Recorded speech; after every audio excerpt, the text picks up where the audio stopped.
Hey guys, CJ here with Diode Dynamics. Today we're excited to go over and show you what's included in our all-new LED interior kits. These kits include everything you need to upgrade all of your interior bulbs to LED, including trunk, map, dome, and more. For those of you who don't already know, we haven't always been an off-road lighting company. We actually started by offering LED bulb upgrades that were a true upgrade in performance and reliability. Our interior bulbs are going to give you a more modern cool white appearance compared to the stock yellow incandescent bulbs. They're also going to give you a brighter light output, and best of all, they're completely plug and play.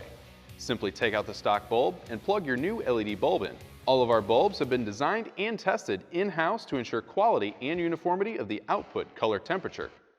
Using our Tacoma interior kit for reference, let's take a closer look at what you can expect inside these kits. When you open the box, you'll find all the LED bulbs you need to swap out your interior bulbs and 2 trim removal tools to help with the installation. Looking at each bulb, you'll notice there's a sticker labeling what location the bulb is, and each kit has been put together for your specific vehicle so you can rest assured you get the correct size for every location. Our interior kits are offered in 2 different brightness levels and include all necessary bulbs for the highest trim level for each vehicle we offer them for. So there you have it. Swapping out your interior bulbs is one of the easiest ways to modernize your vehicle. Don't buy cheap bulbs that will undoubtedly fail. Get LED bulbs that are designed to last. You can pick up an interior kit at diodedynamics.com or an authorized dealer near you. Also, be sure to check out our install tips video for some extra help installing your bulbs. Thanks for watching.